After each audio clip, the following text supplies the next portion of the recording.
everyone, welcome back to Jejak Belajar ID. Assalamualaikum warahmatullahi wabarakatuh. Kali ini kita akan belajar bersama mengupas tuntas soal-soal tryout ujian sekolah. Sebelumnya harus diawali dengan berdoa dulu ya kalau mau belajar dan dengan perasaan yang bahagia.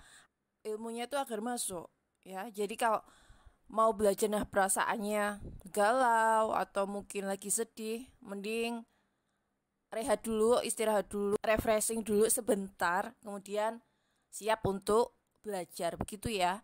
Oke, langsung saja kita bahas mulai dari soal pilihan ganda nomor 1. Dipahami per kalimat. Nah, seorang penyelam amatir berlatih menyelam di kedalaman 5 meter di bawah permukaan laut. Kemudian kita langsung gambar ilustrasinya. Itu yang garis biru tuh permukaan laut. Nah, kedalamannya kan 5 meter di bawah. Kemudian pada saat yang sama di atasnya melintas sebuah drone dengan ketinggian 18 meter di atas permukaan laut. Nah, itu 18 meter di atas. Jika dasar laut berada 65 meter di bawah drone, berarti mulai dari panah hitam ke atas yang 18 meter itu, terus di panah ke bawah yang panah ungu 65 meter. Nah, kemudian pernyataan yang benar yaitu di situ kan A dan B itu kedalaman laut. Berarti kita mulai menghitung kedalaman laut terlebih dulu.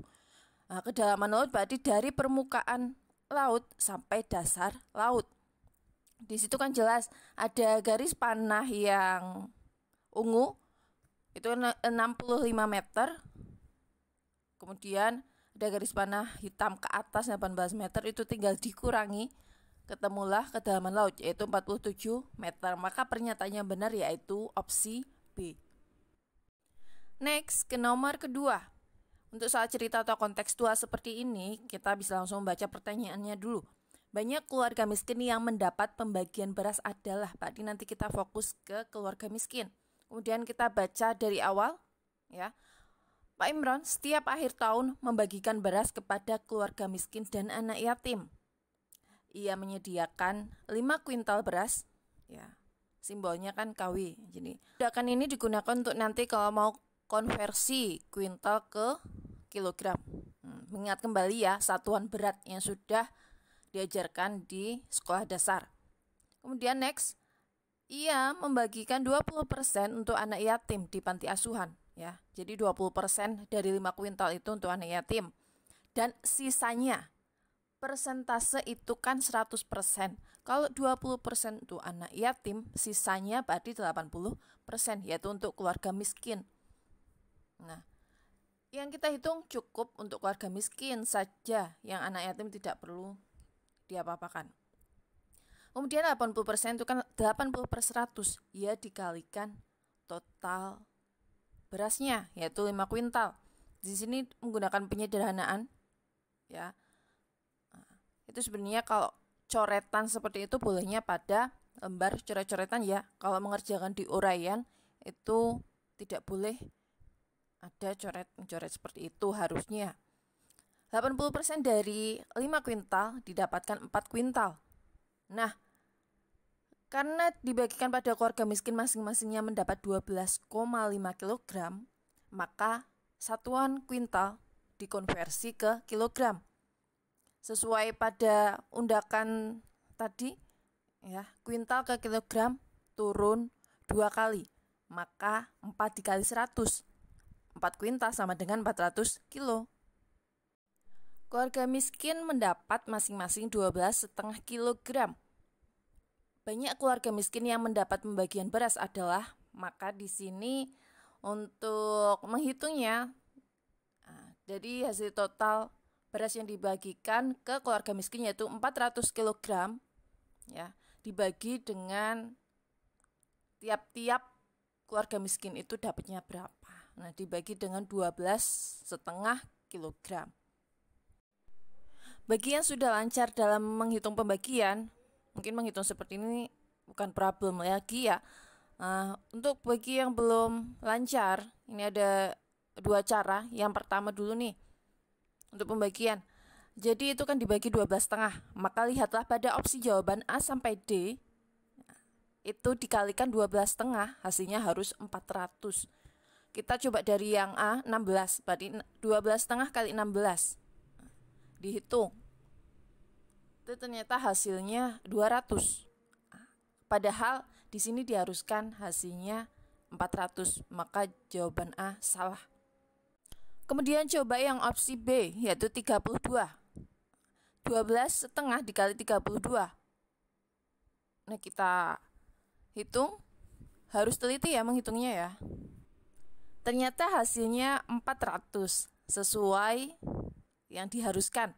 Maka opsi pilihan yang benar yaitu B, 32 orang.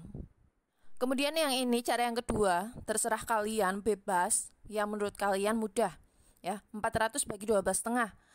Dari pembilang dan penyebut semuanya hanya di belakang koma hanya ada satu angka, maka dikali 10 pembilang dan penyebutnya. 400 kali 10 4.000 per 12,5 kali 10. Maka komanya hilang.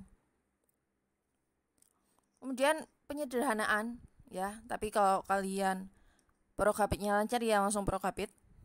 Kemudian ini penyederhanaan lebih simple dengan hitungan yang sudah lancar ya. Untuk satuan 0 atau 5, maka habis dibagi 5 karena itu bilangan berkelipatan 5. Menghitungnya harus teliti. Kemudian sampai akhirnya hasilnya 1. Nah, seperti ini. Maka pembagian ini hasilnya 32. Nah, cara seperti apapun terserah kalian yang menurut kalian paling mudah dan efisien waktu, jangan sampai boros waktu. Oke. Kemudian next, nomor 3, hasil dari itu bilangan pangkat ya. Kalau menjumpai soal seperti ini, untuk bilangan pokoknya kalian ubah ke bilangan pangkat terlebih dahulu agar mempermudah. Mengubah bilangan pokok menjadi bilangan pangkat bisa menggunakan pohon faktor. Kalian sudah pernah belajar ini ya ketika sekolah dasar untuk menghitung KPK atau FPB. Nah, seperti itu menghitungnya juga harus teliti. Nah, ini kan pembaginya 2. 2-nya total ada 6. Nah, maka bilangan pokok 64 menjadi bilangan pangkat 2 pangkat 6. Nah, pangkat 6 itu dikalikan dengan pangkat awal yaitu 2/3.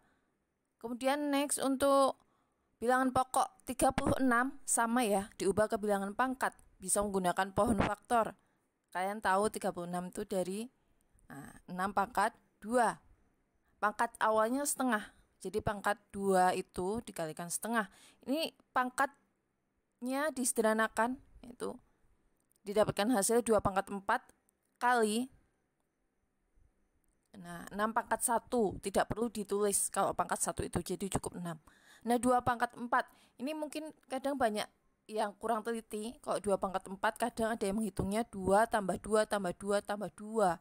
Harusnya dikali ya. Nah, 2 pangkat 4 hasilnya 16. Maka 16 kali 6 didapatkan hasil 96. Maka opsi yang benar yaitu pilihan A. Jika terus latihan soal, ngedrill soal, maka soal seperti ini juga tergolong mudah bagi siswa. Asalkan mau mencoba soal-soal yang lain, bisa searching di Google atau lihat di YouTube. Sebelum lihat cara pembahasannya, kalian mencoba dulu, kemudian dicocokkan benar apa masih salah, seperti itu. Jadi harus benar-benar ada keinginan, kemauan untuk belajar dan berlatih banyak soal. Lanjut nomor keempat, bentuk sederhana. Nah, dari pecahan itu ya, ini dengan cara merasionalkan. Kalian bisa lihat penyebutnya. Nah, penyebutnya kan 3 ditambah akar 2. Maka cara merasionalkan untuk mendapatkan bentuk yang sederhana itu dikalikan. Sama persis seperti itu. Cuma tanda tambahnya, penjumlahannya diganti, dikurangi. Kalau soalnya di penyebutnya itu tandanya dikurangi, berarti merasionalkannya diganti, ditambah seperti itu. Nah, ini kan dikali. Berarti yang pembilangnya 7 kali 3 dikurangi akar 2. Untuk penyebutnya itu kan 3 ditambah akar 2 dikali 3 kurangi akar 2. Nah, untuk yang mengalihkan seperti ini, itu langsung cara cepatnya saja ya. Itu 3, itu bilangan Yang pertama Pak Adi dikuadratkan, dikurangi bilangan kedua, dikuadratkan juga. Nah 3 kuadratkan 9 dikurangi. Akar kuadrat kalau dikuadratkan Pak Adi, bilangan itu sendiri yang di dalam akar, yaitu 2. 9 kurangi 2 kan sama dengan 7. Maka penyebutnya kan didapatkan hasil 7. Nah pembilangnya kan ada 7, penyebutnya ada 7, bisa disederhanakan. Jadi hasil akhir yaitu 3 dikurangi akar 2.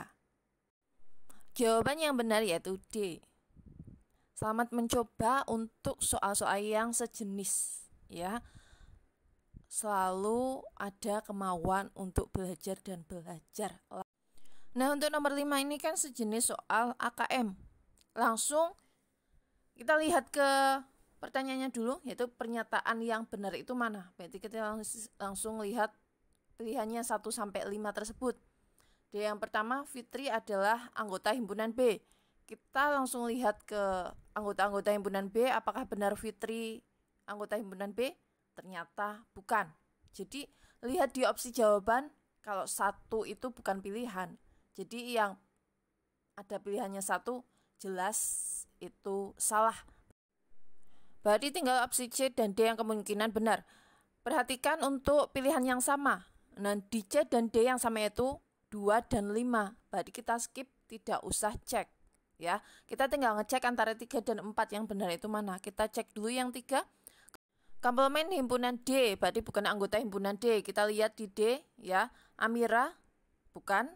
Oke. Elisa ternyata anggota himpunan D, berarti bukan komplemennya. Berarti 3 salah. Berarti yang benar opsinya yaitu jawaban D. 2, 4 dan 5.